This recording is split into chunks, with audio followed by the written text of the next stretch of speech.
से ले आने वाला प्रभु यीशु मसीह की आदि पवित्र नाम में सब पवित्र लोग नमस्कार रहता हूँ। प्रभु की बड़ी दया है कि प्रभु ने जीवन की यात्रा में और भी एक दिन हमें दान दिया। वास्तव में हम कितना धन्य लोग हैं। हम परमेश्वर का लोग कहलाता है ना, परमेश्वर का लोग कहलाना बोलेगा तो कितना बड़ी बात है है ना। प्रभु का अनुग्रह हम पर हुआ है, प्रभु ने हमें अपने लिए अलग किया है ना। प्रभु ने आज हमने अभी गीत गाया, प्रभु ने हमें कैसा प्यार किया है ना, जान से ज़्यादा। मतलब प्रभु का वो प्यार को अगर हम लोग समझेगा तो हम कितना भी स्तुति करें तो भी बहुत कम है। हम लोग प्रभु से कितना हमारे दिल से प्रभु को प्यार करना चाहिए। हमारा कोई भी खूबी ना होते हुए भी प्रभु ने हमको ऐसा प्यार किया, वो प्यार को हमें समझना पड़ेगा है ना। हमें प्रभु ने अपनाया है तो हम वापस एक लापरवाही के जीवन ना बिताए है ना। यदि प्रभु का दया करुणा हम पर नहीं होता तो हम लोग कितना भयंकर आनंद आग में जा पड़ता। ये छोटा सा जीवन के बाद आनंद काल फिर कभी भी आपस में जोड़ने का सवाल ही नहीं है ना। इस जीवन में प्रभु का अनुग्रह पाया हुआ लोग कितना धन्य लोग हैं। ये दुनिया का सबसे बड़ा धन्य व्यक्ति जिसका पाप क्षमा किया गया, जिसका अपराध टपा गया, वो ये सबसे बड़ा धन्य व्यक्ति है ना। इसका नाम जीवन का किताब में लिखा ना। आज इतना धन्य अवस्था, परंतु प्रभु ने तैयार किया हुआ इस महान उद्धार, इतना बड़ा उद्धार, उसके बारे में आज दुनिया अनजाने है ना। दुनिया को कितनी बुद्धिमान लोग है ना, मानो ऐसा खोज करते रहता कैसा जीवन पा सकता, कैसा नहीं मरेगा है। बहुत कुछ ऐसा खोज में है, परंतु उनको परमेश्वर का मार्ग समझता नहीं है ना। बाइबल में यीशु मसीह ने कहा हुआ एक छोटा भाग आज का ध्यान के लिए पढ़ना चाहूंगा। मत्ती की सुसमाचार 25 अध्याय उसका 11 अध्याय उसका 25 से 30 तक वजह। मत्ती उसका 11 अध्याय उसका 25 से 30 का। उसी समय यीशु ने कहा, हे पिता स्वर्ग और पृथ्वी के प्रभु, मैं तेरा धन्यवाद करता हूँ कि तूने इन बातों को ज्ञानियों और समझदारों से छिपा रखा और बालकों पर प्रकट किया है। हाँ हे पिता, क्योंकि तुझे यही अच्छा लगा। मेरे पिता ने मुझे सब कुछ सौंपा है और कोई पुत्र को नहीं जानता केवल पिता, और कोई पिता को नहीं जानता केवल पुत्र, और वह जिस पर पुत्र प्रकट करना चाहे।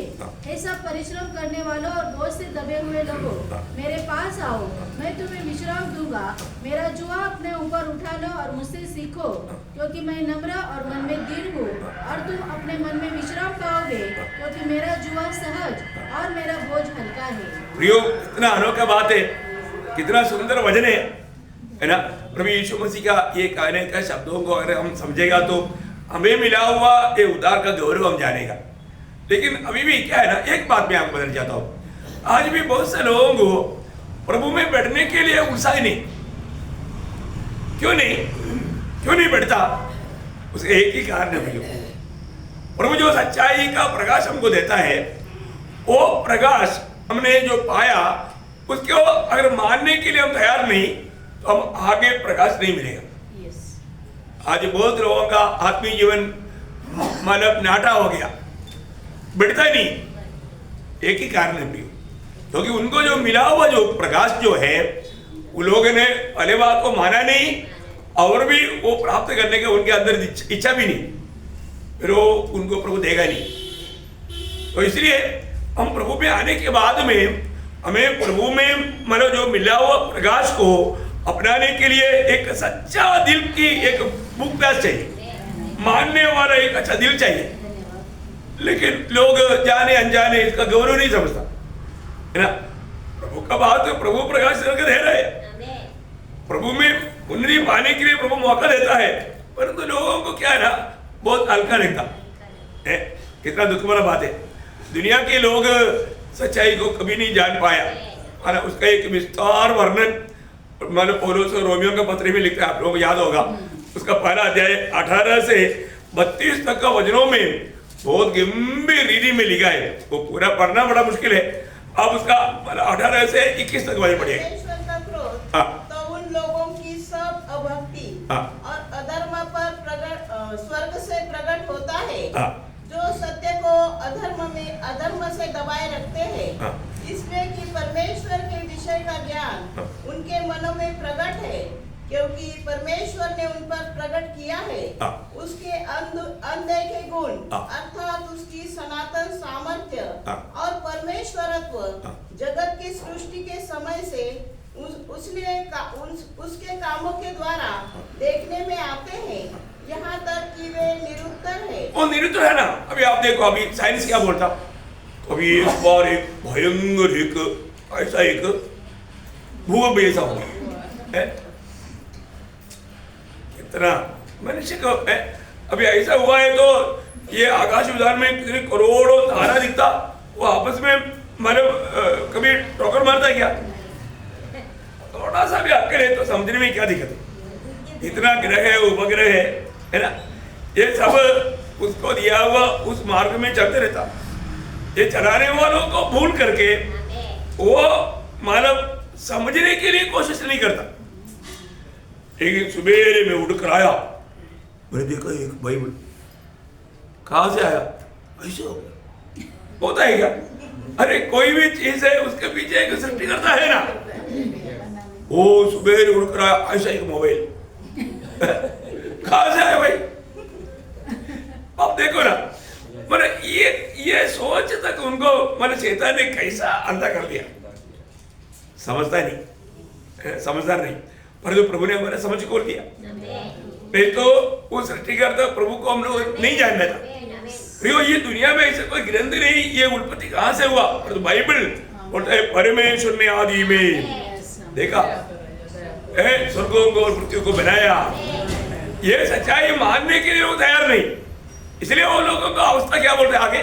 इस कारण की परमेश्वर को जानने पर भी उन्होंने परमेश्वर के योग्य बढ़ाई और धन्यवाद न किया, परंतु व्यर्थ विचार करने लगे, यहाँ तक कि उनका निर्बुद्धि मन अंधेरा हो गया। वे अपने आप को बुद्धिमान जताकर मूर्ख बन गए और अविनाशी परमेश्वर की महिमा को नाशवान मनुष्य और पक्षियों और चौपाइयों और रेंगने वाले जंतुओं की मूर्त की समानता में बदल डाला। देखा कितना, देखा वो लोग मूर्ख बन गया उसकी ज्ञान के सहारे में। जो अपने ज्ञान के सहारे में जाता है वो मूर्ख बनता है, वो मूर्ख बन गया है ना। इसलिए लोग बोलते हैं ना परमेश्वर है ही नहीं। कौन बोलता? उसको एक नाम दिया मूर्ख है, मूर्ख। कौन बोलता? परमेश्वर बोलता। अब देखो प्रियो है ना, दुनिया में कितना भी ज्ञान पाया और जो परमेश्वर का वचन को अगर मानव सही नहीं समझेगा तो गया हो है ना। इसलिए ऐसा लोग सत्य को ना जाने, प्रभु ने उनको क्या कर दिया, उसमें 3 प्रयोग अध्याय में उसका 24 हो जाए। इस कारण परमेश्वर ने उन्हें उनके मन की अभिलाषाओं के अनुसार, देखा, उनकी मन की अभिलाषाओं के अनुसार अशुद्धता के लिए छोड़ दिया। प्रभु ने छोड़ दिया। ओह, प्रभु छोड़ दिया तो क्या होगा? आप देखो प्रियो है ना, प्रभु ने उनको छोड़ दिया है ना, उसका 26 हो जाए। इसलिए परमेश्वर ने उन्हें नीच कामनाओं के वश में छोड़ दिया। देखा, नीच कामनाओं का वश में उनको छोड़ दिया, उसका 28 हो जाए।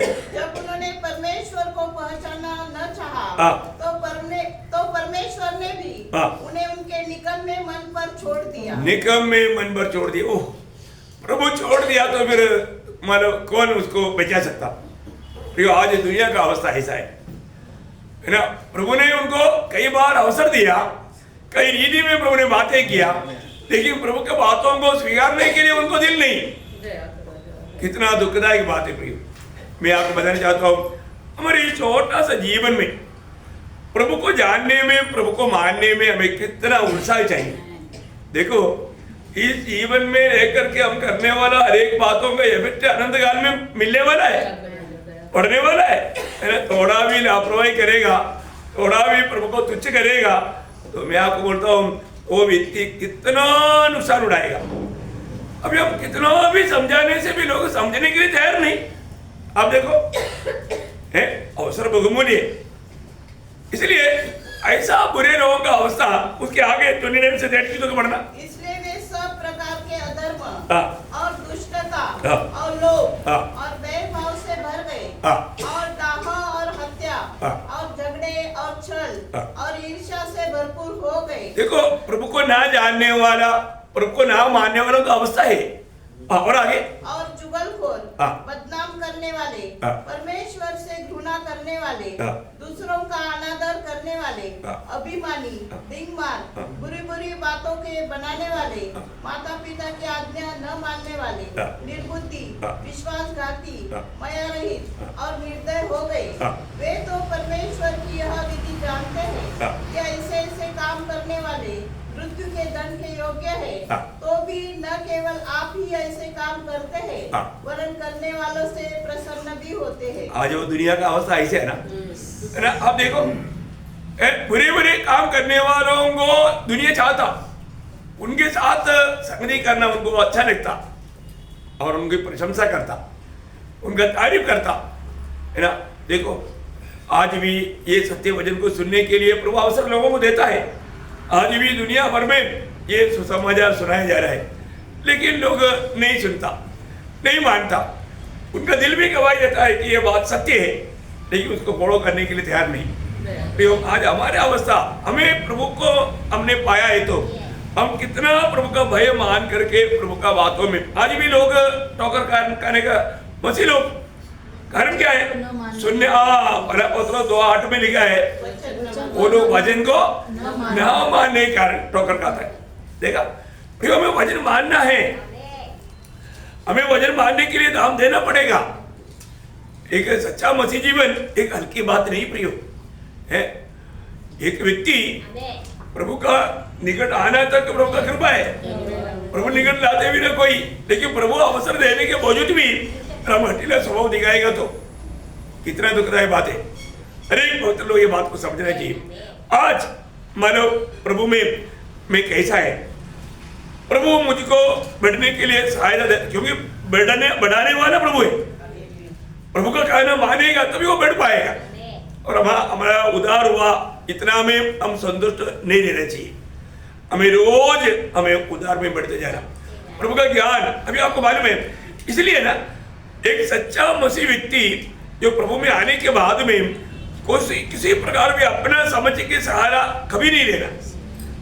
स्वर्गराज का योग्य लोगों का एक खूबी, जब मत्ती 18 अध्याय का 3रा वचन, मत्ती 18 अध्याय का 3रा वचन, और कहा मैं तुमसे सच कहता हूँ कि जब तक तुम न फिरो और बालकों के समान न बनो, तुम स्वर्ग के राज्य में प्रवेश करने नहीं पाओगे। देखा, इसका मतलब क्या है? हमको रोज वो बालक की अवस्था होना, बालक की अवस्था का मतलब बालक हमेशा उनका एक बात उनका दिल में कपड़ता नहीं, और दूसरा दूसरे के सहारे बिना वो जी नहीं सकता, कुछ कर नहीं सकता। उसको खाना चाहिए तो मम्मी मम्मी मेरे को खाना दो ना, दूसरे के ऊपर निर्भर रहता। मैं खुद में खाना बकर खाऊंगा ऐसा बोल सकता नहीं, बच्चा है उसे नहीं होता।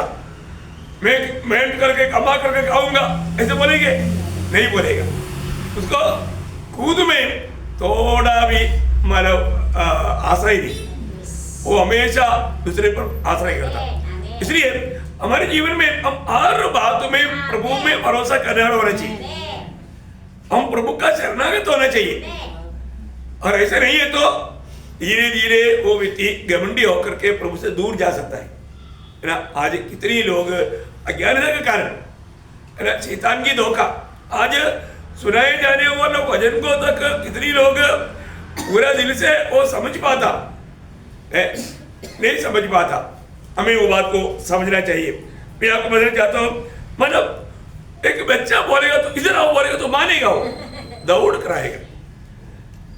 बच्चे को मतलब कोई भी बात को वो मतलब ना मानने वाला एक अवस्था है नहीं, इसलिए ऐसा लोगों को ही प्रभु प्रकाशन देता। प्रभु के आत्मा का बातों को मानने वाला बनना। आज भी नए जन्म पाने के बाद में भी आत्मा के अनुसार नहीं चल रहा।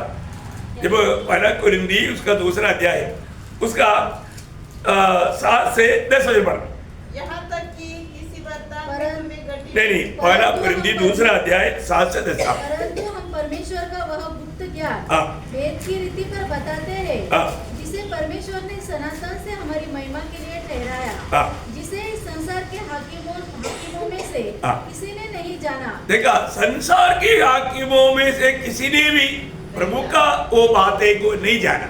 क्योंकि यदि वे जानते तो तेजोमय प्रभु को क्रूस पर न चढ़ाते, परंतु जैसा लिखा है, जो बातें आँख ने नहीं देखी और कान ने नहीं सुनी और जो बातें मनुष्य के चित्त में नहीं चढ़ी, वे ही है जो परमेश्वर ने अपने प्रेम रखने वालों के लिए तैयार की है। परंतु परमेश्वर उनको अपने आत्मा के द्वारा हम पर प्रकट किया। देखो प्रियो, हमें एक बात है, स्वर्गीय बातों को जानने के लिए प्रभु ने हमें अपने आत्मा दे करके आत्मा के द्वारा उसका प्रकाशन दिया। उसका 12 वचन में पढ़िएगा। परंतु हमने संसार की आत्मा नहीं, परंतु वह आत्मा पाया है जो परमेश्वर की ओर से है, कि हम उन बातों को जाने। प्रभु की ओर से जो हमें जो आत्मा मिला वो संसार की आत्मा नहीं पाया। हमने कौन सी आत्मा पाया, आज हम कौन सी आत्मा का अधीन है, ये बात को जानना। एक उद्धार पाने का अर्थ कितना गहरा है प्रियो, है ना। प्रभु ने हमें अपने लिए अलग किया है, तो उसी समय में प्रभु ने हमको आत्मा की छाप दे दिया, है ना। मतलब आत्मा के द्वारा प्रभु ने हमें उसका शरीर का एक अंग बनाया। ओ वास्तव में मसीह जीवन का वो चित्र, मानो जब शाऊल मंडली को सताया तो यीशु मसीह उसको बोलता है, तो मुझे क्यों सताता, तू मेरे हाथ को क्यों मारता, ऐसे नहीं बोला। मेरे पाँव में क्यों पत्थर मारा, ऐसे नहीं बोला। तो मुझे देखा, मतलब मंडली का एक एक सदस्य है, प्रभु के लिए कितना प्यारा है, ये बात को समझना भी। प्रभु बोलते तू मुझको सताता है ना। हमारा स्थान कहीं भी क्यों ना हो, पर तो प्रभु का लोगों को चुना बोलेगा तो प्रभु को चुना है। देखा, ये बात प्रभु के आत्मा में पवित्र आत्मा का बपतिस्मा पा करके प्रभु के शरीर में जोड़ा हुआ हर एक लोगों का अनुभव है। उनके लिए प्रभु विरोधियों को पूछता है। मैं सोचता हूँ सही प्रकार प्रभु में आने के बाद में मैं कौन हूँ।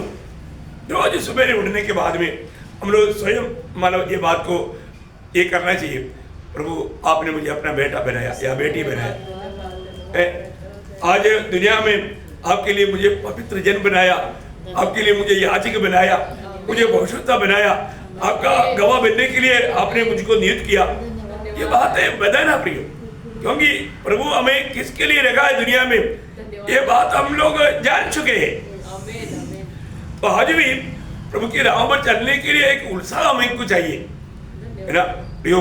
प्रभु अगर हमें ये बात आत्मा के द्वारा प्रभु को वचन के द्वारा प्रकट करके नहीं देने से हमको कहां से मालूम पड़ता, है ना। उसका 26 में बोल रहा, मत्ती 11 का 26, मत्ती 11 का 26। हाँ हे पिता, क्योंकि तुझे यही अच्छा लगा। हाँ पिता, तुझे यही अच्छा लगा। ओ पिता को ये अच्छा लगा। प्रियो, मैं एक बात आपको बताना चाहता हूँ, पिता को जो अच्छा लगता है वो हमारे लिए सबसे अच्छा है। पिता को यही अच्छा लगा। आज दुनिया का किसी प्रकार का कुछ गिनती में नहीं आने वाला लोगों को प्रभु अपने लिए चुन करके अलग कर दिया। मैं आपको बताना चाहता हूँ, आज हमारे ओठों से निकलने वाला शब्द तक प्रभु को गौरव देने वाला होना चाहिए। अगर हमें मिला हुआ पवित्र आत्मा का अधीन रह करके जीने वाला कार्य हम अगर सीखेगा तो हर एक शब्दों में तक, नहीं तो पत्रों से ऐसा मछली पकड़ने वाले लोग प्रभु का बातों को सुनाने के टाइम पर सुनने वाला ज्ञानी लोग क्या बोलता, ये लोग तेरा ज्ञान की बात कहां से बोलता, कहां से बोला, आत्मा में, प्रभु की आत्मा में। कितना बड़ी बात है ना। ये मनुष्य कभी भी समझ नहीं सकता। मतलब ये दुनिया जल करके खत्म हो जाएगा करके पत्रों से लिखा, उसका ज्ञान से लिखा क्या। आज साइंस बोलता है होने वाला है। देखो 2000 साल पहले कभी सोच ही नहीं सकता। मतलब हर एक वचन मैं आपको बताना चाहता ना, बाइबल का हर एक भविष्यवाणी समय समय पर पूरा हुआ, हर एक बात, है ना। यीशु मसीह कहाँ पर जन्मेगा, अभी यीशु मसीह जहाँ पर पेट में आया वो कितना दूरी में, और जन्म का जगह कहाँ पर लिखा, और उसमें रामा में रोएगा। बोलो वो रामा कहाँ मरे, अभी वो मतलब जन्मेगा कहाँ बोला। बोलो मतलब एक एक बात मनुष्य का बुद्धि में सोचेगा तो कभी नहीं होने वाला बात है, परंतु प्रभु ने सब सभी ऐसा ही करवाया, एक भी शब्द अधूरे नहीं रह पाया। आप देखो बोले तो इतना मतलब जो हो जाने के बाद में कहता है ऐसा बात नासरी कहा जाएगा न स्वर्ग में आकर रहने वाला सोच ही नहीं सकता। लेकिन ये सब जैसा भविष्यवाणियों में हुआ वैसा यीशु मसीह के जीवन में हुआ। मतलब ये सब होने देता कौन? प्रभु। हमारे प्रभु कितना सामर्थ्यवान है, उसका एक भी वचन अधूरा रह ही नहीं सकता। उसका नाम ही विश्वासियों के परमेश्वर है ना, वो विश्वास योग्य है। उसने कहा वो एक भी शब्द अधूरा रह ही नहीं सकता। जब दूसरा तिमोथी दूसरा अध्याय का 13 वचन, दूसरा तिमोथी यदि हम अविश्वासी भी हो तो भी वह विश्वास योग्य बना रहता है। देखा, वो विश्वास योग्य बना रहता है क्योंकि वह आप अपना इनकार नहीं कर सकता। अपने इनकार नहीं कर सकता, मतलब अपने स्वभाव बदल नहीं सकता। वो विश्वास योग्य परमेश्वर है। कितना अनोखा बात है। हमारे जीवन में प्रभु हमारे लिए कितना तड़पता है। मैं तो आपको बोलता हूँ आज शायद विश्वासियों को प्रभु से मिलने का इतना तड़प नहीं, लेकिन प्रभु को हमसे मिलने का बड़ा तड़प है। हमको रोज प्रभु के साथ समय बिताने में हमको कितना अच्छा रहना चाहिए। परंतु कितने लोगों को लगता है प्रभु के साथ समय लोग बिजी है, किस बात के लिए? कुछ मतलब का नहीं, माया के पीछे है। दुनिया की जो भी बात है सब माया है। ये माया का पीछे लोग बिजी है। प्रभु के लिए लोगों को समय नहीं। समय होता तो आज इतनी पूरा भर जाता है। प्रभु की बातें को सुनने के लिए स्वर्ग तो इतनी भरा हुआ है, लेकिन प्रभु के लोगों को समय नहीं। कितना दुख लगता है, कितना भी अपन प्रोत्साहन करता है तो मेरा लोग नहीं समझता। प्रयोग एक बात जानना, हमारे भी आज एक आज्ञाकारिता का आत्मा है क्या, है ना, बहुत बड़ी बात है ना। कल का संदेश अभी आप लोगों तक पहुंचा नहीं, लेकिन उसमें मैं एक मसीह जीवन में सबसे महत्वपूर्ण 3 कार्य हमारे जीवन में बहुत अनिवार्य है। पहली बात, हमें एक गुलाम की एक सच्चा समर्पण चाहिए। गुलाम की एक आत्मा चाहिए और गुलाम की एक आज्ञाकारिता चाहिए। ये बात आज विश्वासियों में बहुत लोगों में नहीं है। अपने आप को गुलाम समझता ही नहीं। हम गुलाम एक ही नहीं, दुनिया में 2 ही गुलाम है। एक ही हो शैतान का गुलाम, नहीं तो प्रभु का गुलाम है। ये गुलाम का अनुभव में अगर हम नहीं रहेगा तो हम एक विजयी जीवन बिता ही नहीं सकता। तो आज उदार पायों में से कितने लोग अपने आप को प्रभु में तेरा गुलाम करके मानव अमल कर पाता या बोल पाता है? नहीं बोल पाता ना। एक गुलाम को ठंडी में क्यों ना हो बोलेगा, मतलब अभी तुम इतना दूर जाकर के एक काम करो, बोलेगा तो करेगा। वो गुलाम है, मेरे से नहीं होगा करके बोल ही नहीं सकता।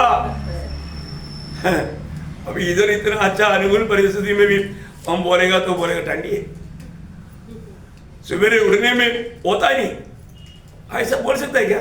एक गुलाम नहीं है ना, एक गुलाम नहीं बोल सकता। एकदम आर्मी का भी जीवन ऐसा है, एक गुलाम का जीवन है। आर्मी में कभी भी मैं नहीं कर सकता या मेरे से नहीं होगा ऐसे नहीं बोल सकता। कुछ भी हो, कुछ भी कमरे नहीं तो भी पहले करना, बाद में कमरे नहीं करता, वो बात है। ये ऑर्डर है। आप देखो प्रियो, आज हम मसीह लोग कितना अधिक प्रभु का पौलुस हमेशा बोलता है ना, 2 कुरिन्थी 4:5 में, क्योंकि हम अपने को नहीं परंतु मसीह यीशु का प्रचार करते हैं कि वह प्रभु है। वो प्रभु है और अपने विषय में यह कहते हैं कि हम यीशु के कारण तुम्हारे गुलाम हैं। देखा, यीशु के कारण हम तेरा गुलाम हैं। प्रियो, हमेशा वो गुलाम अनुभव हमारा होना, हमारे जीवन को अपने आप को एक गुलाम करके, मतलब दुनिया में सबसे नम्र लोग वो है। ये जो गुलाम, ऐसा बोलने का अर्थ ऐसा नम्र बनना, ऐसा नम्र बनना।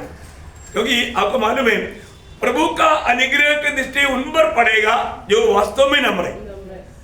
जब याकूब बोलते हैं, याकूब 4:6, याकूब 4 अध्याय का 6 वचन। लॉर्ड जीसस वह तो और भी अनुग्रह देता है। हाँ। इस कारण ये लिखा है कि परमेश्वर अभिमानियों को विरोध करता है, अभिमानियों का विरोध करता है, दीनों पर अनुग्रह करता है। दीनों पर अनुग्रह करता है। देखा, किस पर अनुग्रह करेगा? दीनों पर। प्रियो, अभी हम लोग अपने आप को परखना है कि मैं दीन है क्या, प्रभु का दृष्टि में मैं दीन है क्या, मैं प्रभु की उपस्थिति में आकर के अपने आप को नम्र और दीन कर पाता है क्या? आजकल लोग गलती भी करता है तो गलती कबूल करने के लिए तक तो लोगों को मानो तैयार नहीं, उतना नम्रता ही नहीं। आजकल आप देखो, कोई गलती किया, आजकल लोग सॉरी बोलता है क्या? कोई सॉरी नहीं बोलता। मैं क्यों सॉरी बोलूं? घमंड है। हर एक दिन हमें अपने जीवन को परखना पड़ेगा। एक नम्र व्यक्ति है तो वो व्यक्ति रोज का जीवन को परखेगा। मेरे जीवन से मुझे इतना प्यार करके मुझको बचाए हुआ प्रभु का दिल को मैंने किसी प्रकार भी दुख दिया है क्या? ये बात को परखना पड़ेगा। एक सच्चा भक्त ये परखेगा और हमारे दिल में ऐसे गवाही हुआ तुरंत वो कबूल करेगा, टूट फूट कर रो करके प्रभु से विनती करेगा, कभी भी छिपाने का कोशिश नहीं करेगा। हमारे जीवन में प्रभु को दुख देने वाला कोई भी बात हमारे जीवन में प्रभु के आत्मा ने प्रकाशित किया तो तुरंत कबूल करने के लिए और उसको छोड़ने के लिए तैयार रहना चाहिए। ये कब होगा? सही प्रकार प्रभु का भाई मानता है तो। भाई का मतलब आदर के साथ सम्मान। ये दोनों वचन मिलकर के पढ़ने के लिए देने वाले एक वचन है, नीति वचन उसका 28 अध्याय का 13 और 14 वचन। नीति वचन उसका 28 अध्याय का 13-14। अपराध छिपा रखता है, उसका कार्य सफल नहीं होता, परंतु जो उनको मान लेता और छोड़ भी देता है, उस पर दया की जाएगी। देखा, जो मान लेता और छोड़ भी देता उस पर दया किया जाएगा। जो मनुष्य निरंतर प्रभु का भय मानता रहता है वो धन्य है। देखा प्रियो, प्रभु का निरंतर भय मानते रहता वो धन्य है। परंतु जो अपना मन कठोर कर लेता है वो विपत्ति में पड़ता है। विपत्ति में पड़ेगा। प्रियो, आज बहुत से लोग कई प्रकार की विपत्ति में पड़ने का कारण क्या है कि उनको प्रभु का भय मानने वाला दिल नहीं है। वो अपने ऊपर डिपेंड होकर के मनमानी का काम करता। ऐसे नहीं प्रियो, हर बात में प्रभु का सहारा लेकर, प्रभु का भय मानकर, प्रभु को सम्मान मिलना चाहिए उस लक्ष्य में। अभी हम सबको मालूम है हमारे जीवन में हम कष्ट के लिए नियुक्त किया हुए लोग हैं, परंतु थोड़ा भी कष्ट आने वाला करके मालूम पड़ेगा तो अभी से प्रार्थना करेगा, प्रभु ऐसे कष्टों को हमारे जीवन में होने ना दो। ये कष्ट प्रभु क्यों देता? हमें तोड़ने के लिए। इसलिए तोड़ने के लिए, क्योंकि प्रभु हमें बनाना चाहता। हम प्रभु के अनुरूप बनना है तो हमें तोड़ना ही पड़ेगा, बिना तोड़कर होगा ही नहीं। आपको ये जानना, प्रभु में आने के बाद में कोई सोचेगा नहीं नहीं नहीं मेरे को तकलीफ मत दो प्रभु। मसीह जीवन हो सकता है क्या? कभी नहीं हो सकता। प्रभु में चुनौती पाया है तो प्रभु जरूर आपको अपने हाथ में लेकर तोड़ेगा, तोड़ेगा। धर्मी जनों को कितना कष्ट है। जब भजन संहिता 34 का 18 वचन में क्या लिखा है? भजन संहिता 34 अध्याय का 18 वचन।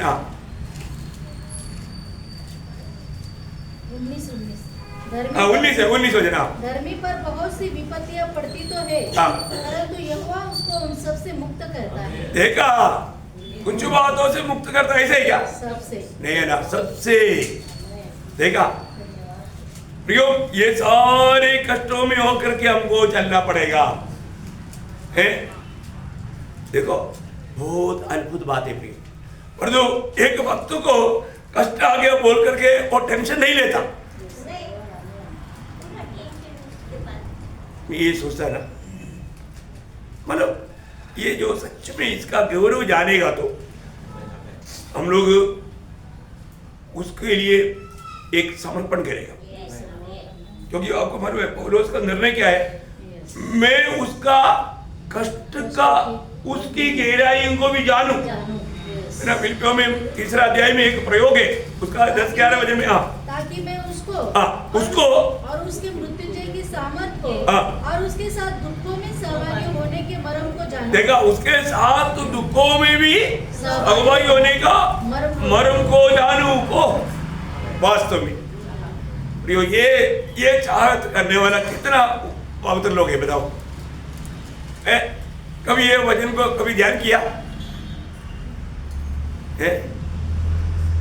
हम लोग हमेशा हर प्रकार का दुखों से दूर भागने के लिए चाहता। प्रियो, प्रभु की खातिर जब दुख का अवसर आता है, कष्ट का अवसर आता है, प्रतिकूल का अवसर आता है, घबराना नहीं, डरना नहीं, भागना नहीं, उसी में होकर चलना। प्रियो देखो, और उस बोलता है मैं उसका उस दुख के उन भेदों को भी जानूं, मैं इसलिए वो दुखों में उतरना चाहता हूं। देखा, और उतरा है कि नहीं? उतरा ना। देखो प्रभु ने कैसा कैसा उसको कष्ट का काई में उतारा। आप देखो कि है ना, हमारे जीवन में मतलब हर एक लोग कष्ट आएगा तो मैं बर्बाद हो जाएगा। अरे कष्ट आएगा तो अभी हम बनाया जाएगा, कष्ट नहीं आएगा तो हम बिगड़ जाएगा। वो है सच्चाई। इसलिए प्रभु ने हमें कष्ट देने का वर दिया ना, वो वर हमको नहीं चाहिए। प्रभु को बोलते, प्रभु ये वरदान आप ले लो, मेरे को चंगाई का वरदान दो, मेरे को चिन्ह चमत्कार का वरदान दो। देखो, अरे जिस वरदान से आपको मतलब फायदा है, आपको प्रभु ने एडवांस में दिया, क्योंकि इससे ही आप मसीह के रूह बन सकता, नहीं तो आप दुनिया का किसी के रूह बन करके बर्बाद हो जाएगा। समझ में आया? प्रियो, हमारे प्रभु का उद्देश्य क्या है? हमारे यीशु मसीह कष्ट सहा ना, ऐसा कष्ट कोई सगा नहीं है ना। उनको प्रभु ने कष्ट सहने में सिद्ध बनाया, क्योंकि आपको मालूम है परमेश्वर उसका कष्ट बोलेगा तो वो सोने का कष्ट नहीं, सबसे बड़ा कष्ट क्या था? हाँ, क्योंकि कभी भी परमेश्वर कभी भी अलग नहीं हुआ है, तो उसमें पाप नहीं था और तो उस पर पाप लाया।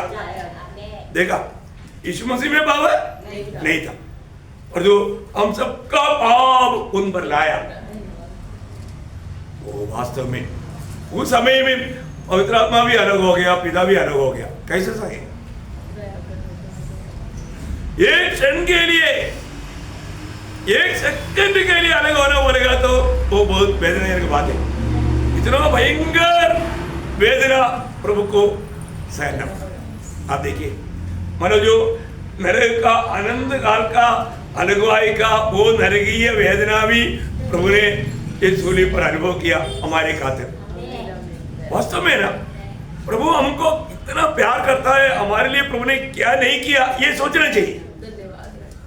और उसका भेद अगर प्रभु हमें प्रकट करके देगा तो एक्चुअली क्या है कि दुनिया को प्रभु के बारे में ज्ञान नहीं है, लेकिन हम प्रभु में आने के बाद हमें प्रभु को जानने में कितना उत्साही बनना चाहिए है, कितना हमें इच्छा चाहिए।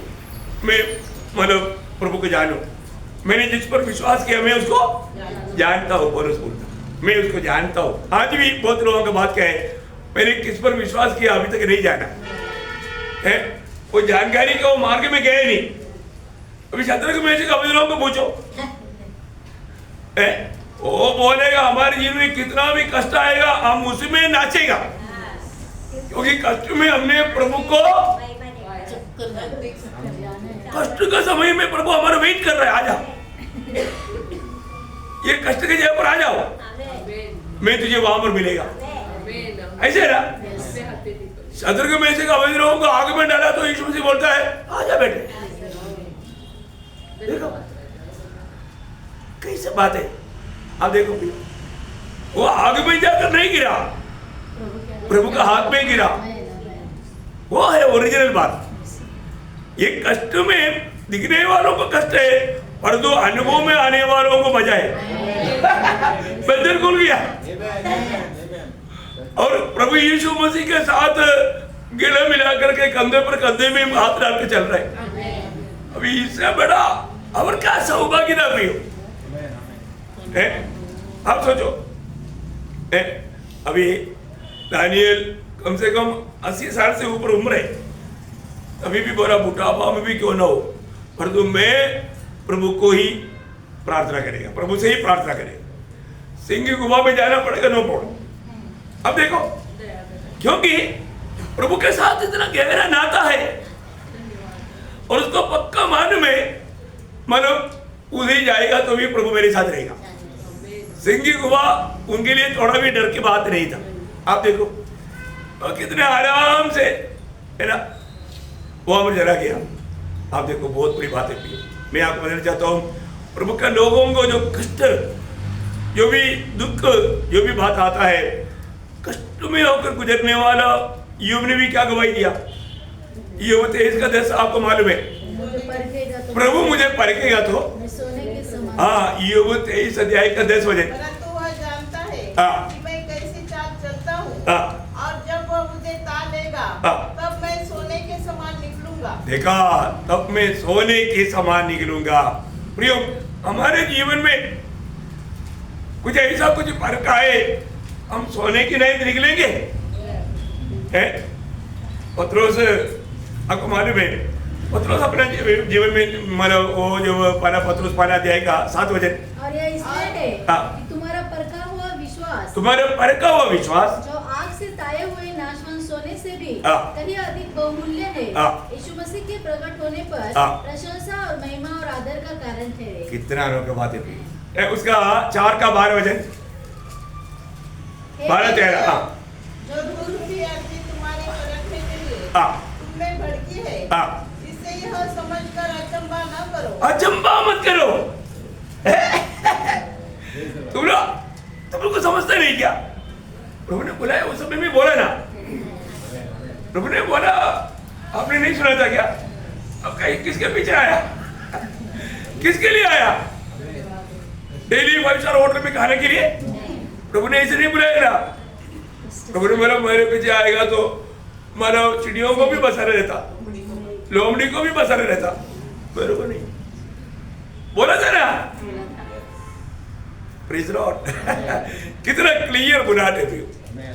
अभी यहाँ पर पत्रोस बोलता है तुम्हारे जीवन में कुछ ऐसे मानव ऐसा कोई परीक्षा आ गया तो उसमें तुम लोग अचंभा नहीं होना, अरे अभी मैं जल जाएगा, खत्म हो जाएगा, ऐसा नहीं सोचना है। आगे बढ़ रहा। कोई अनोखी बात तुम पर बीत रही है, अनोखी बात तुम पर बीत रहा है करके नहीं सोचना। आगे। पर जैसे जैसे मसीह के दुखों में सहभागी होते हो आनंद करो। अयो, आनंद होता है क्या? जितना भी मसीह की दुखों में सहभागी होने के लिए मौका मिला, इसका मतलब क्या है कि आप फेथफुल है, आप विश्वास योग्य, आपको विश्वास योग्य जान करके प्रभु ऐसा मार्ग में चलने का मौका दे रहा है। क्या समझे? सच में ये बात है हमारे जीवन में, है ना। इतना वेदना में भी प्रभु यीशु मसीह ने कभी भी मानव नहीं होगा। गिरसन वाग में भी क्या बोला, मेरी इच्छा नहीं तेरी इच्छा। तो हमारा जीवन में हमेशा हमें प्रभु को यही बात बोलना, प्रभु अगर हो सके तो भी मेरा इच्छा नहीं तेरी इच्छा। ऐसा करने वाला व्यक्ति हर दुख में कैसे रहेगा? आनंदित रहेगा, क्योंकि प्रभु का परमिशन बिना भक्तों को कुछ भी बात नहीं आएगा। ये बात पक्की बात है, यकीन करता ना, विश्वास करता ना। अभी आप मुझे बताओ, फिर अपन माना ऐसा संकट में निराश होना चाहिए? नहीं। या आप छोड़ना चाहिए? नहीं है ना प्रियो। हम उस समय में भी प्रभु का हाथ में है ना, प्रभु का दृष्टि हम पर है। अनगिनत विपत्ति आएगा तो भी एक भी विपत्ति हमको प्रभु पढ़ने नहीं देगा, एक भी विपत्ति हमें नुकसान नहीं करेगा। हाँ, प्रभु का जन है तो आपको कभी घबराने की जरूरत नहीं। और हमेशा प्रभु की इच्छा में बना रहने के लिए हमें कितना उत्साह चाहिए, है ना। आज इसलिए यीशु मसीह बोलता है ये दुनिया के लोग इन बातों के बारे में नहीं समझते, और जो प्रभु अपने भक्तों को ये बात प्रकाशित करके दिया, वहां पर वापस मत्ती उसका 11 अध्याय का 27 वचन। मेरे पिता ने मुझसे सब हाँ। कुछ सौंपा है। हाँ देखा, पिता ने मुझको सब कुछ सौंपा है। आप देखो, पिता ने सब कुछ मुझको सौंपा है। आपको मालूम है प्रभु यीशु मसीह जी उठने के बाद में कहा हुआ वो शब्द बहुत अनमोल बात है ना। मतलब मत्ती 28 अध्याय का 18 वचन। यीशु ने उनके पास आकर कहा, स्वर्ग और पृथ्वी का सारा अधिकार मुझे दिया गया है। देखा, मुझे अभी सारा अधिकार है, स्वर्ग का पृथ्वी का सारा अधिकार। अभी हम पृथ्वी में रहता है और हमें स्वर्ग में जाना है? उधर का भी पूरा अधिकारी कौन है? प्रभु यीशु मसीह। पिता ने सारा अधिकार पुत्र को दिया है। आप ये बात को जानना है ना। अभी हमारा हर एक बात, हमारा भविष्य सब कुछ पुत्र के ऊपर निर्भर है, क्योंकि हमको भी पिता ने पुत्र को दिया है। पिता ने सब कुछ पुत्र को सौंपा है। अभी आप देखो, ये सब शब्द कोई मनुष्य का शब्द नहीं, जी उठने के बाद प्रभु ने कहा हुआ शब्द है। आप देखो कितना अनमोल शब्द है ना। स्वर्ग और पृथ्वी का सारा अधिकार। आप देखो, और एक परमेश्वर का बात आपको मालूम है, हमेशा तीनों एक ही साथ रहता है ना। दुनिया में रहने के टाइम पर भी यीशु मसीह कहा हुआ कुछ शब्द में आपको बताऊं। यूहन्ना 3 अध्याय का 35 वचन। यूहन्ना 3 अध्याय का 35 वचन।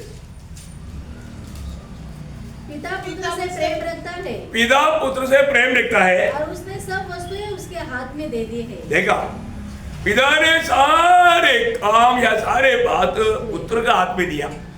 क्या अनमोल शब्द है। अभी हम लोग सब पिता की ओर से अभी पुत्र का हाथ में है।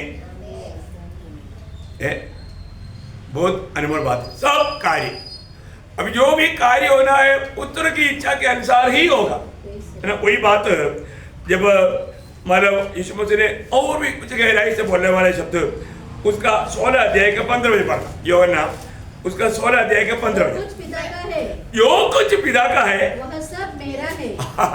देखा, जो कुछ पिता का है वो सब मेरा है। क्या प्रस्तावना है प्रिय। मैं आपको बोलना चाहता हूँ, ये सब हम लोग थोड़ा समझेगा तो हमें पुत्र के साथ ऐसा अनुभव होना चाहिए। अरे उसका 6 अध्याय का 30 वचन पढ़ना। यूहन्ना, जो कुछ पिता मुझे देता है, जो कुछ पिता मुझे देता है वह सब मेरे पास आएगा। देखा, पिता मुझको देता है तो सब मेरे पास आएगा। अभी हम कितना भी लोगों को कितना भी प्रोत्साहन करें, लोग नहीं आ सकता। पिता देगा तभी आएगा। अभी हम पिता का था इसलिए हम लोगों को पिता ने पुत्र को दिया, इसलिए हम आ पाया। पिता ने हमको पहले से चुन कर रखा था, है ना। उसके 18 अध्याय का 9 वचन पढ़ना। यह इसलिए हुआ कि वह वचन पूरा हो जो उसने कहा था, जिन्हें तूने मुझे दिया, जिन्हें तूने मुझे दिया, उनमें से मैंने एक को भी न खोया। इसका मतलब क्या है? गारंटी है, गारंटी है। प्रभु हमको वहां पर पहुंचाएगा। आज मैं मसीह का है करके जानकारी पाया वो लोग बहुत धनी लोग हैं, क्योंकि प्रभु एक को भी खोने नहीं देगा। मनुष्य को होने वाला मिस्टेक प्रभु को नहीं होगा। प्रभु एक को भी खोने नहीं देगा। वो सच में प्रभु ने मुझे अनंत जीवन दिया, है ना। प्रभु यीशु मसीह मुझ में है, ये जानकारी तक कितना श्रेष्ठ है। वास्तव में देखो, दुनिया पिता को नहीं जानता, पर यीशु मसीह ने पिता को प्रकट किया। बहुत बड़ी बात है। पिता पुत्र को प्रकट करता और पुत्र पिता को। इसलिए यीशु मसीह ने यूहन्ना 10 का 30 में क्या बोला? मैं और पिता एक है। क्या बात है प्रिय, है। पर किसी बात में ये दोनों में एक भी बातों में फर्क नहीं। मैं और पिता एक है।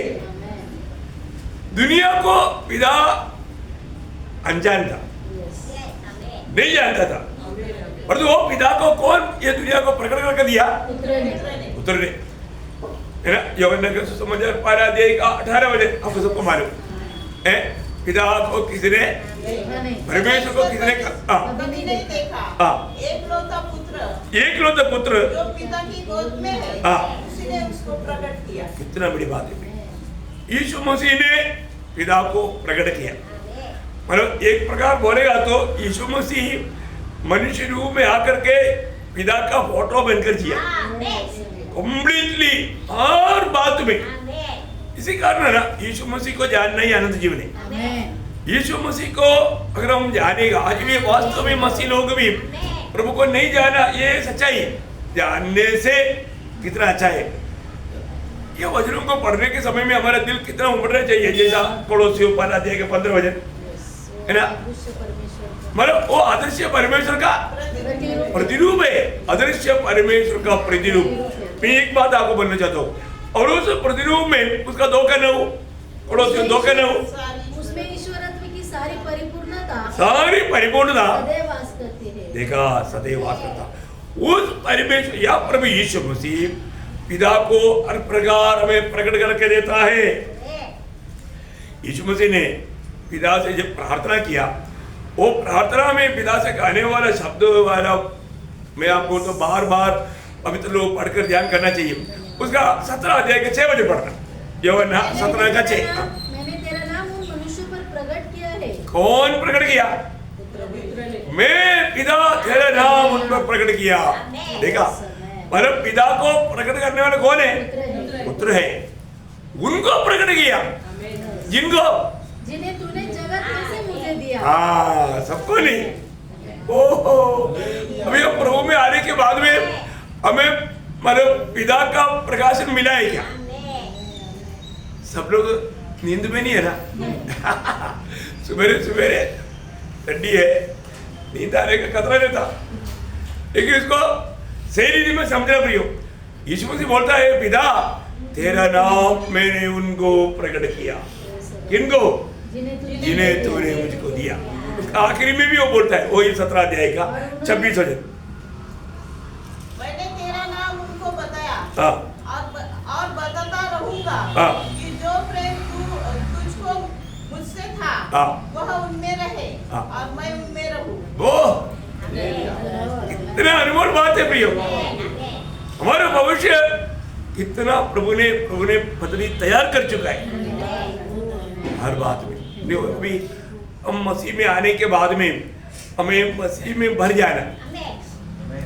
यीशु मसीह जब दुनिया में मनुष्य बनकर जीने के समय में पिता भरते गया, वो हमारा एक ऐसा प्रयोग है कोलोसियों 12 अध्याय का 19 वचन। बहुत संतुष्ट अनोखा वचन है, क्योंकि पिता की प्रसन्नता इसी में है कि उसमें सारी परिपूर्णता वास करे। देखा, उसमें सारी परिपूर्णता, मतलब परमेश्वर की सारी परिपूर्णता मसीह में रहता था। देखा, मसीह का मतलब परमेश्वर का पिता का सारी परिपूर्णता मसीह में वास करता था, सारी परिपूर्णता है ना। आज मसीह में आने के बाद में मतलब वो क्या है परिपूर्णता? प्रेम, ज्योति, सच्चाई, सामर्थ्य, ज्ञान, पवित्रता, ये सब है परिपूर्णता। क्या क्या है? प्रेम, ज्योति, सच्चाई, सामर्थ्य, ज्ञान और पवित्रता। देखो, ये सब हम मसीह में देखते हैं ना। मतलब जो व्यक्ति मसीह को जानेगा वो पिता को या परमेश्वर को जानेगा। इसके बिना कभी भी नहीं जान सकता। कितना बड़ी बात है ना। मतलब जो भी अगर मसीह को इनकारेगा वो कभी भी पिता को नहीं जान सकता।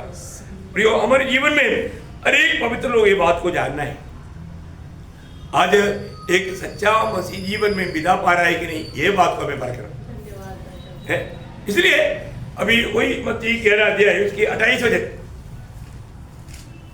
ये सब परिश्रम करने वालों और बोझ से दबे हुए लोगों, मेरे पास आओ, मैं तुम्हें विश्राम दूंगा। देखा, मैं तुम्हें विश्राम दूंगा।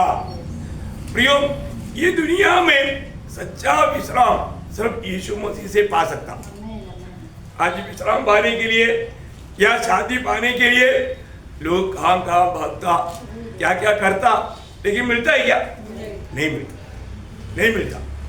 प्रियो, यीशु मसीह ही वो काम को, वो कार्य को कर सकता। मैं आपको बताना चाहता हूँ, यीशु मसीह ने चेलों को, अभी आपको मालूम है, यीशु मसीह अभी जाएगा बोला तो उनका दिल व्याकुल हो गया, है ना। परंतु प्रभु यीशु मसीह उनको बोलता है, तुम परमेश्वर पर विश्वास कर और मुझ पर भी विश्वास कर। अगर तुम मुझ पर विश्वास करेगा, मैं तुझे क्या करता हूँ, उसका 27 पढ़ना, 14 का 27 यूहन्ना 14 अध्याय। मैं तुम्हें शांति दिए जाता हूँ, अपनी शांति तुम्हें देता हूँ, जैसे संसार देता है मैं तुम्हें नहीं देता। इतना तुम्हारा मन व्याकुल ना हो। देखा, तुम्हारा मन व्याकुल नहीं होना है। बहुत बड़ी बात है। आज आपको मालूम है, आज प्रभु हमारे साथ रोज है।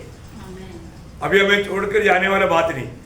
अरे यीशु मसीह अकेला है हमारे साथ? नहीं है ना।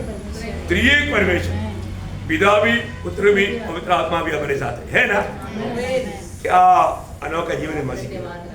वास्तव में ये जीवन का गहरा अर्थ बहुत लोग नहीं समझता। समझेगा तो उस अनुभव में, क्योंकि हम लोग प्रभु की आत्मा पाया हुए हो गए तो रोज परखना चाहिए, मैं अशांति में क्यों रहेगा। अगर अशांति में रहने का मतलब मैं शरीर में आ गया, शरीर में आ गया तो शैतान मौका देते रहता, प्रभु के लोग अब शरीर में आएगा। और तो दुनिया का रीति में सोच करके, दुनिया के रीति में चल करके जीवन बिताएगा तो शैतान आकर के अच्छा ही करेगा। मनुष्य को प्रभु ने कैसे बनाया? नहीं मतलब किस चीज से बनाया? हाँ, देखा, पत्र से नहीं बनाया, मिट्टी से बनाया। बहुत बड़े, हिंदी में बहुत अच्छा बात है, पर जो मलयालम में कई लोग धोखा खाता, वो पत्थर का टुकड़ा रहता है ना, उसको बालू, प्रभु ने बालू से नहीं बनाया, मिट्टी से बनाया। नहीं समझा?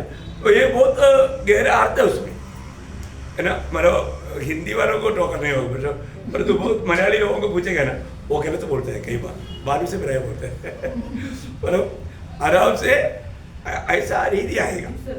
हाँ, तो बहुत बड़ी बात है। तो परमेश्वर ने हमको बनाने के बाद में अभी अपना पुत्र का स्वरूप में हमको रोज बनाते जा रहे हैं। आप देखो, शैतान को छूने का अवसर नहीं देता प्रभु का शांति। इसलिए हमें क्या करना चाहिए? आत्मा में रहना सीखना। क्या सीखना? आत्मा में रहना। आत्मा में रहेगा तो क्या, कैसे मालूम पड़ेगा? हम निराश नहीं रहेगा, आनंदित रहेगा। चेहरे देखने से मालूम पड़ता है। प्रभु की उपस्थिति में देखो, कई लोग आत्मा में रहना नहीं सीखा। सीखा क्या? कितने लोग सीखा? आत्मा में है कि नहीं? सब लोग आपस में देखो, आत्मा में है कि नहीं? आत्मा में है तो क्या होगा?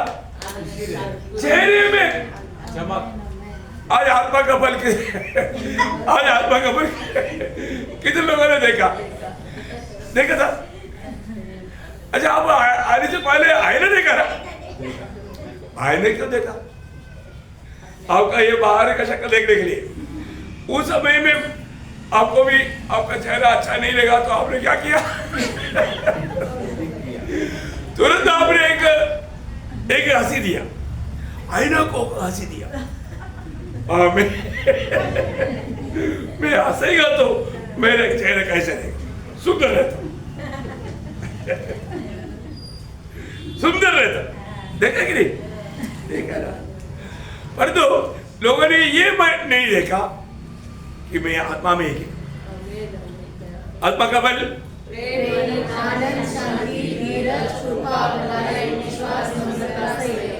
देखा तो तक यही बोला। परंतु अगर ये बात हमारे जीवन में नहीं तो क्या फायदा है? अभी भी मैं बहुत टेंशन में है। शादी नहीं, क्यों नहीं? आत्मा में नहीं। जब हम आत्मा में रहेगा तभी प्रभु हमको, मतलब पिता को प्रकट करके हम उस आनंद को ले पाएंगे। तो ये बहुत बड़ी बात है। मैं हर एक पत्र लोगों को बोलना चाहता हूँ, हमेशा हमको मतलब उस प्रभु का दिया हुआ वो शांति हमारे में बना रहना है तो निश्चय हमें आत्मा में रहना। आत्मा में रहना, है ना।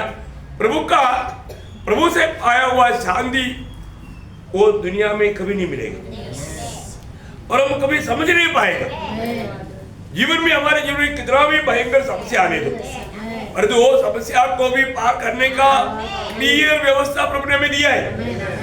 आप कोई टेंशन लेकर के चलना प्रभु को बिल्कुल पसंद नहीं। प्रभु के लोग हमेशा प्रभु का दिया हुआ शांति में रहना चाहिए। प्रभु की इच्छा है। समस्या जरूर आएगा, जब तक हम शरीर में है, दुनिया में है, समस्या आएगा, लेकिन वो समस्या में हम लोग, हमारे शांति टूट गया तो हमें वापस वो शांति मिलना है तो क्या करना चाहिए? किसी भी बात की चिंता, हाँ, फिलिपियों 4 अध्याय का 6-7 हो जाए। फिलिपियों 4 अध्याय से 6-7 हो जाए। किसी भी बात की चिंता मत करो, परंतु हर एक बात में तुम्हारे निवेदन, प्रार्थना और विनती के द्वारा धन्यवाद के साथ परमेश्वर के सम्मुख उपस्थित किए जाए।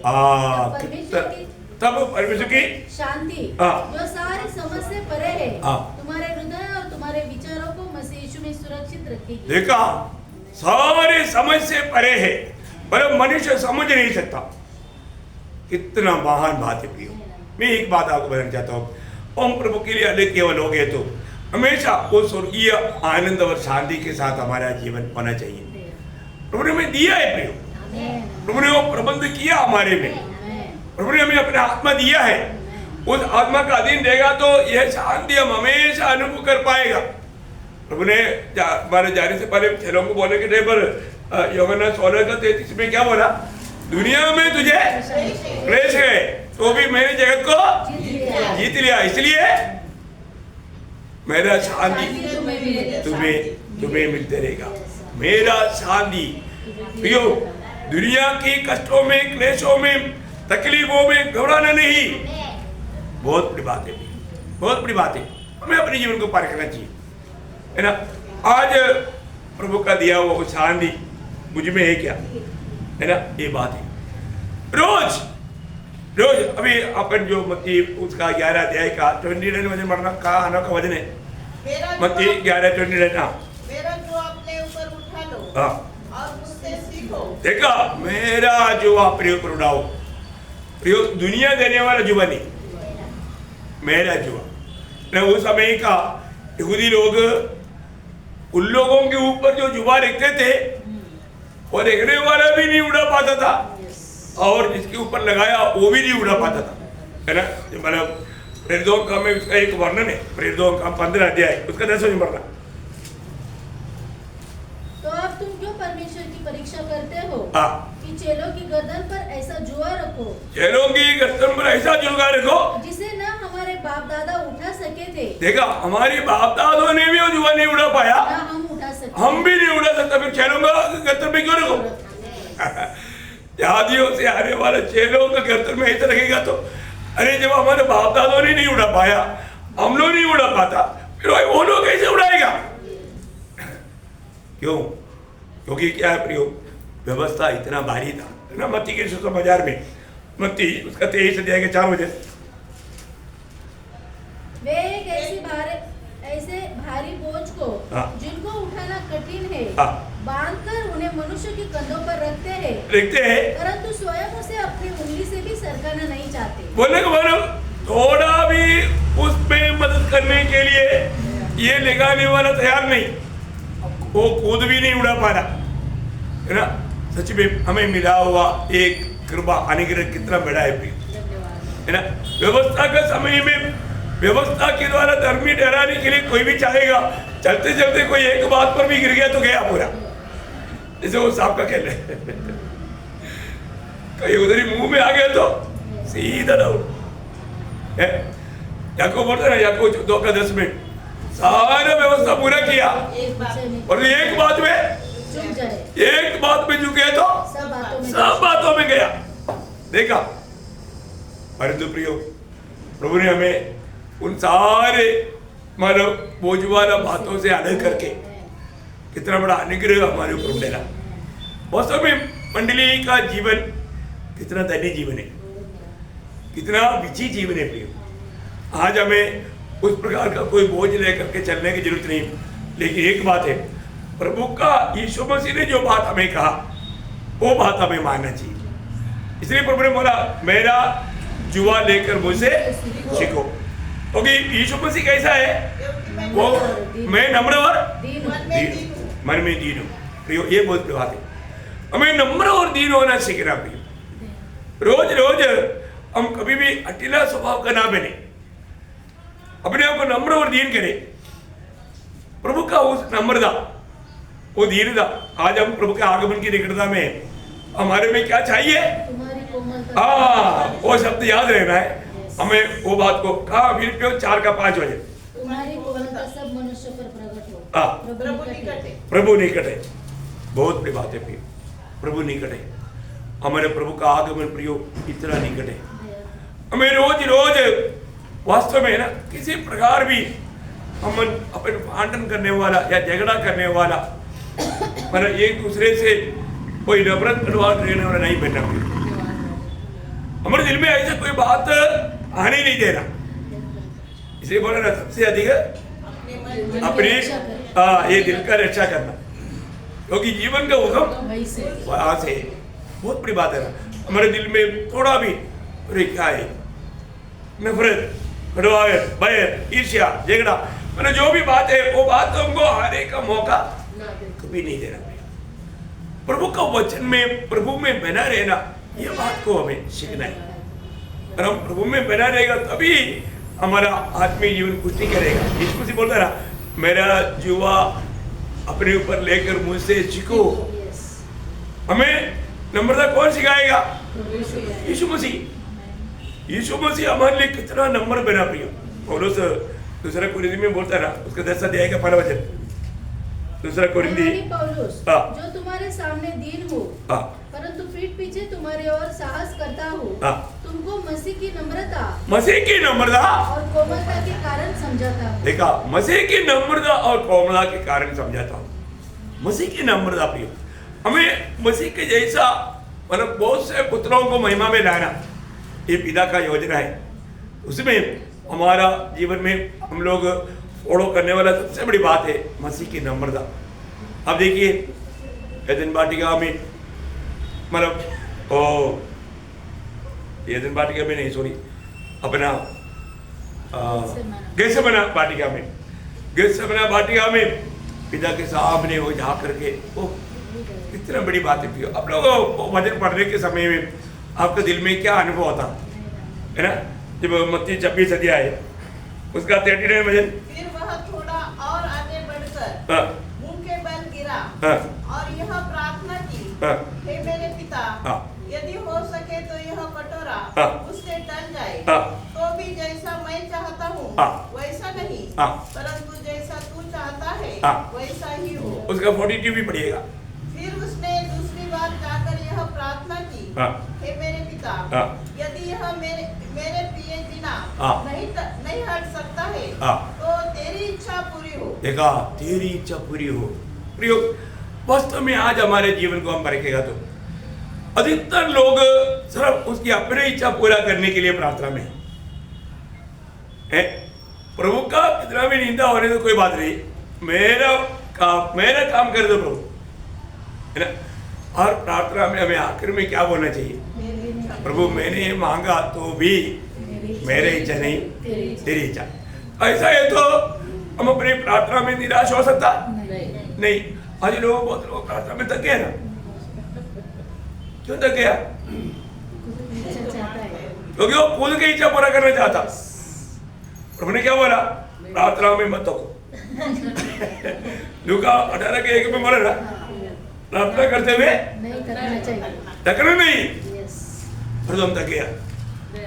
वो मित्र अचानक आधी रात को आया है, उसके लिए रोटी मांगने के लिए मित्र का घर में गया, मुझे 3 रोटी दे। वो क्या बोलता? मैं बच्चों के साथ अभी सोया हुआ है, मुझे डिस्टर्ब मत कर। लेकिन वहां पर एक प्रयोग है, वो लज्जा रहित होकर के क्या हो गया? उन्होंने शर्माई नहीं, लज्जित नहीं हुआ। मतलब उसका कहने से मालूम पड़ता है रोटी अंदर है, लेकिन रुकावट है कि है उड़कर देने के लिए रुकावट है। लेकिन वो बोला तुझे देना पड़ेगा, मुझे अभी जरूरत है, मुझे अभी चाहिए, तो मुझे उठकर दो। अरे तू मेरे को परेशान मत करो ना। नहीं, मैं परेशान करूंगा, तुझे उठकर देना पड़ेगा। देखो, वो कुछ भी बोलो, मैं उठकर जब तक नहीं जाता मैं खटखटाते रहेगा। अभी बच्चा भी उठ जाएगा ना, इसलिए अच्छा जल्दी उठकर दे दो। वो बोलता है तुझे कितना चाहिए? 3 चाहिए, 30 चाहिए, कितना चाहिए? पूरा टोकरी ले जाओ। देखा, प्रभु बोलता है तुम लोग बुरा होकर के तुम लोग ऐसा देना चाहता है तो तुम्हारा स्वर्गीय पिता मांगने वालों को कितना अधिक नहीं देगा? देगा कि नहीं? अरे देगा ना। है हमारे प्रभु का वायदाओं को देखो, वो नीच न्यायाधिपति वो विधवा का बात नहीं सुना तो भी बोलता है कि आखिर में मेरा दपड़ मारने से पहले मैं देकर देता हूँ। अरे वो अधर्मी, वो अनीतिमान न्यायी ऐसे सोचता तो धर्मी परमेश्वर ऐसे नहीं प्रियो, वो ऐसा नहीं। परंतु फिर भी आप देखो हमारा प्रार्थना जीवन काम रहे, एक सही प्रार्थना जीवन बिता पा रहा है क्या? है ना। आज एक बहुत बड़ा, आज बहुत लोग है ना प्रभु से निराश है। प्रभु आप, मैंने आपको मांगा, आपने दिया नहीं। प्रभु कोई भी अच्छा बात नहीं छोड़ेगा, नहीं छोड़ेगा। फिर अच्छा नहीं था इसलिए दिया नहीं। आपको नहीं मिला है तो आपको समझना, फिर बाद में आप बोलेगा प्रभु अच्छा हो गया आपने दिया नहीं करके बोलने वाले एक दिन आएगा। और जो प्रभु अगर आपने दिया होता तो मैं बर्बाद होता करके चिल्लाने वाला दिन भी आएगा। इसलिए प्रभु कभी भी अपने भक्तों को ऐसा मानव प्रभाव समझता था ना, फिर क्यों दिया? मैं मांगेगा तो भी नहीं देना था ना। प्रभु वो नहीं सुनना चाहता। इसलिए प्रियो, हमारे जीवन में हर एक बातों में हमें बहुत संतोष रहना है, प्रभु का बात मानना। प्रियो, हमारे बात में ये कहना है कि प्रभु मेरी इच्छा नहीं तेरी इच्छा। यदि मैं मांगता है तो भी इसमें अगर मेरे जीवन में हो सकता है कि मेरा अज्ञान से मैं ये बात मांग रहा होगा, तभी भी प्रभु आपकी इच्छा मेरी जीवन में पूरा होने दो। प्रियो, प्रभु बोलता है कि मुझसे सीखो। मैंने किस अपने भाग में भी मेरे पिता से मैंने कैसे मांगा? पिता मेरी इच्छा नहीं तेरी इच्छा। प्रियो, हमारे भी जीवन में और प्रार्थना में आखिर में एक शब्द जोड़ना, क्या बोलना? प्रभु मेरी इच्छा नहीं तेरी इच्छा, क्योंकि तू मेरी भलाई चाहता। मैं नहीं जानता। अरे अभी कई लोग बोलेगा प्रभु मुझे नौकरी दो। प्रभु को मालूम है नौकरी देगा तो फिर मेरा उसी में आएगा ही नहीं। इसको ढूंढने के लिए अरब साहर को पार करके जाएगा तो उधर भी नहीं मिलेगा। इसलिए प्रभु नहीं देगा। फिर हम लोग क्या बोलेगा? प्रभु इतना पढ़ाई किया, ये सब कुछ किया, लेकिन मैं चाहने वाले दीदी में मुझे नौकरी क्यों नहीं? प्रभु बोलेगा तुमको कौन बोला ऐसे पढ़ाई करने के लिए? तू मुझसे सीखा नहीं, तू दुनिया से सीखा, और तुम दुनिया के लिए चाहते हो, तू मेरे लिए नष्ट हो जाएगा। तू मेरे लिए नष्ट हो जाएगा, इसलिए मैं तुझे नहीं देगा। तुम कितना भी ढूंढेगा तो भी तुझे नहीं मिलेगा। मैं द्वार बंद करेगा, मैं बंद करेगा तो कितना भी ढूंढेगा तो भी खोलेगा नहीं, कहीं नहीं खोलेगा। कई लोग बोलेगा हाँ, जाने बोलेगा नहीं, निराश करेगा। तो क्या होगा? प्रियो, प्रभु को बस्ती में नम्र बनो, प्रभु से सीखो, आनंद काल की तैयारी करो। ये छोटा सा जीवन प्रभु ने हमें किसने दिया? उस आनंद का तैयारी के लिए दिया। इसलिए कल से बढ़कर के हम प्रभु के आगमन की निकटता में है तो हमारा मसीह का गुण, मसीह का स्वभाव हम प्रकट करके ये छोटा जीवन बिताना। क्या करना? तुम्हारी कोमलता सब मनुष्यों पर प्रकट हो।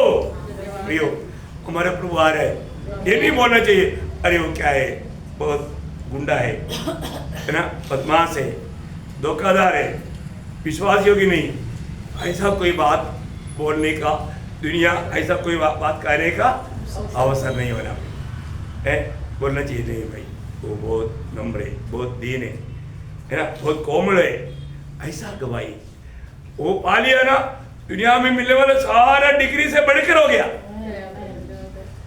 Praise Lord.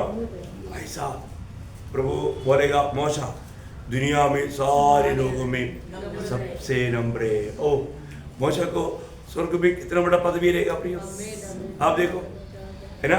इसलिए और उसने भी अपने आप को ऐसा नम्र किया, स्वर्ग में कितना बड़ा पदवी मिलेगा है ना। आज का पीढ़ी में हमारा नंबर है, हम लोग कहाँ तक नंबर बन पाएगा।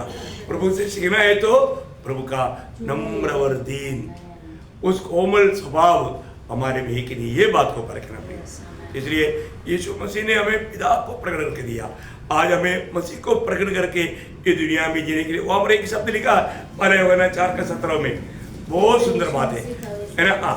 पहला यूहन्ना 4:17 वचन का आखिरी बात, क्योंकि जैसा वह है वैसे ही संसार में हम भी है। देखा, यीशु मसीह संसार में जैसे था वैसा ही यीशु मसीह को, बहुत मसीह लोगों को प्रभु ने दुनिया में रखा। कौन है ये उद्धार पाए लोग, मसीह को प्राप्त किया हुए लोग। मैं भी यीशु मसीह के जैसा जीने के लिए, यीशु मसीह को प्रकट करके जीने के लिए पिता ने मुझको यहाँ पर रखा है। ये बात का जानकारी कभी नहीं भूलना पड़ेगा, वैसा ही रहता है। ऐसा है तो ये बात को प्रकट करके जीना। तो मैं प्रभु को बहुत धन्यवाद देता हूँ।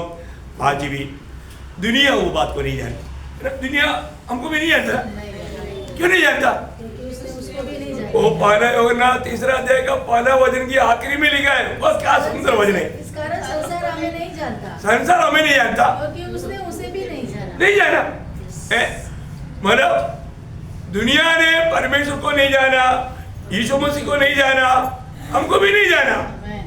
अद्भुत बात है ना, क्योंकि ओरिजिनल क्रिश्चियन में बोलेगा तो दुनिया कोई नहीं मानेगा, बोलेगा हम रूढ़ी परंपरा से क्रिश्चियन, और हमारा चर्च देखो कितना बड़ा है, और नंबर्स देखो हजारों में, लाखों में, करोड़ों में है। तुम्हारा कल का बारिश में आया हुआ वो छोटा छाता है जैसा, क्या बोलते हो कौन,